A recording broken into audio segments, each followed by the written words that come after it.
Thanks for joining us on World Now. Let's begin here in Africa, specifically Kenya, where parents have been waiting anxiously to find out if their missing children are still alive after a fire outbreak at boarding school in central Kenya. Friday morning, the Ministry of Education confirmed 17 pupils dead, while the Vice President said 70 children were unaccounted for, raising fear the death toll could not be verified. It is thought some of these children may have run into the local community to escape the fire or were picked up by their parents without the school knowing.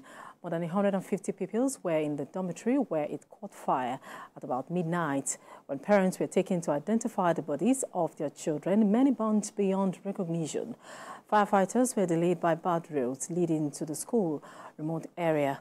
According to the police, the average age of the affected victims are about 9 years old. The exact cause is not currently known.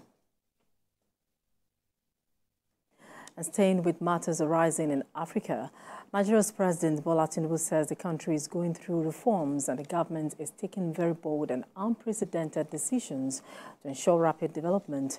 That was one of the major highlights of his discussion with Nigerians residents in China. President Tinubu made reference to the current petrol scarcity and hike in price, saying the hard decisions are needed to pave the way for development in the country. President Tinubu emphasized his effort to strengthen cooperation in infrastructure, trade, finance, and other areas during his discussions with President Xi Jinping at the 2024 summit of the Forum on China-Africa Cooperation. The country is going through a very strong phase of reform, and this reform is taking a very bold and hard decision. For example, you might be hearing from home now in the last few days about fuel prices. But can we help it? Can we develop? You use their good roads there. You see electricity being constant. You see water supply being constant and running. What is the critical path to get us there? If we cannot take hard, painful decisions to pave the way for that country that is so blessed, so talented, so many of you talents here speaking Chinese and all, their language. It is what you equally contribute and tell them at home that we reflect in the attitude of our parents. We believe that your engagement in China will pave the way for significant advancements in trade, investment, and bilateral collaboration.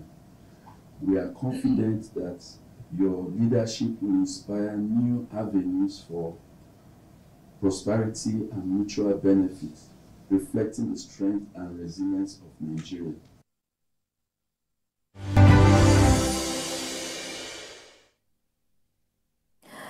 And in its war with Russian invaders, Ukraine appears to be calling on a fleet of fire-spewing Dragon drones, putting a modern twist on the munition used to horrific effect in both world wars.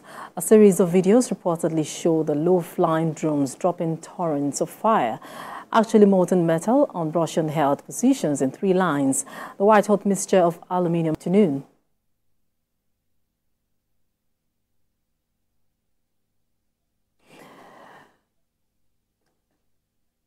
Are you there? Yes. Can you hear me? Yes, can you please unmute yourself? Good afternoon. Okay. Good afternoon. I am unmuted. I'm good. I can hear you very well. Right. Now, in what has been termed one of Ukraine's drone attacks on Russia, Ukraine seems to have put on a modern twist to the weapon used in its recent attacks on Russia. We've seen videos showing low-flying drones dropping torrents of fire.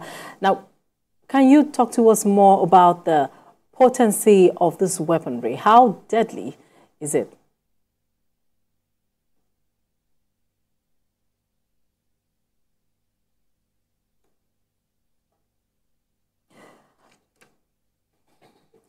All right, we apologize for that poor audio quality. We'll come back to that story later in the bulletin. And the United Nations has called for a full investigation into the killing of a U.S.-Turkish woman in the occupied West Bank Friday during a protest. Local media reported that she was shot dead by Israeli forces as she took part in a weekly protest against the expansion of Jewish settlements in the town of Beit now near Nablus. Israel's military said it's looking into reports indicating the foreign national was killed as a result of shots fired in the area. We have a report. In reaction to the killing, the spokesman for the United Nations Secretary General, Stefan Dujarric, says the UN wants to see full investigation of the circumstances surrounding the death and people held accountable, adding that civilians must be protected at all times. In the same vein, the United States has also called for an investigation into the incident. Spokesman for the White House National Security Council, Sean Savage, says Washington is deeply disturbed by the tragic death of an American citizen. Mr. Savage says the U.S. has reached out to the government of Israel to ask for more information and also requested an investigation into the incident. An eyewitness says after the sounds of 2 gunshots, he found the victim, Miss Iggy, lying on the ground underneath an olive tree, bleeding to death from her head.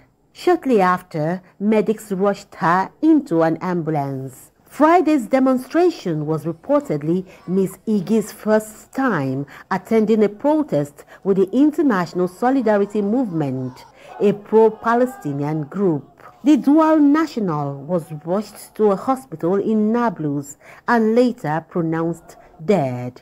The head of the hospital where Miss Iggy was admitted, Dr. Faoud Nafa, confirmed that a U.S. citizen in her mid-20s had died from a gunshot in the head. The U.S. Secretary of State, Antony Blinken, condemned the tragic loss, while the president of Turkey, Recep Erdogan, branded the Israeli action barbaric. Turkey's foreign ministry says Ms. Iggy had been killed by Israeli occupation soldiers in the city of Nablus. Ms. Iggy graduated recently from the University of Washington in Seattle before traveling to the Middle East. The president of the school described the news of her death as awful, adding that Ms. Iggy had had a positive influence on other students. Now let's turn our attention to France, where mass protests over an unacceptable leadership choice is looming. Left-wing politicians were not in agreement with President Emmanuel Macron's choice of 73-year-old Michel Barnier as Prime Minister. Have called for protests. Right-wing politicians are also boiling. We have a report. 60 days after parliamentary election, the President of France, Emmanuel Macron, chose the former EU Brexit negotiator, Michel Barnier, as Prime Minister.